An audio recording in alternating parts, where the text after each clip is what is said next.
എന്റെ ഒരു സുഹൃത്ത് രഹസ്യമായിട്ട് പറഞ്ഞു, മുഖ്യമന്ത്രിക്ക് വളരെ ഇഷ്ടപ്പെട്ട സിനിമ രജനീകാന്തിന്റെയാണ്. അതും ആക്ഷൻ സിനിമ. ആക്ഷൻ പടങ്ങൾ പൊതുവിൽ ഞാൻ ആക്ഷൻ പടങ്ങൾ ഇഷ്ടപ്പെടുന്ന ഒരാളാണ്.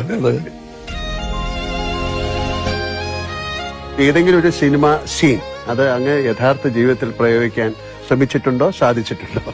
അല്ല, അങ്ങനെ ഞാൻ ചോദിക്കാറില്ല. ജീവിതത്തിലെ എന്തിന്റെയെങ്കിലും പേരിൽ അങ്ങ് പശ്ചാത്തപിച്ചിട്ടുണ്ടോ? പശ്ചാത്തപിക്കേണ്ടി വന്നിട്ടുള്ളൊരു ഘട്ടം പറഞ്ഞാല്, നമ്മുടെ അടിച്ച് തോല് പൊളിക്കുക എന്ന് പറയുന്നില്ലേ, എന്റെ ഈ ശരീരത്തിന്റെ തൊലി പൊളിഞ്ഞു പോയിരുന്നു.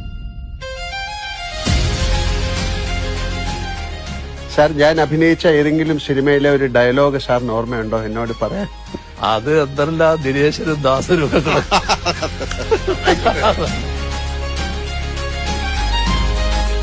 എന്റെ കേരളം, അങ്ങയുടെ കേരളം, നമ്മുടെ കേരളം.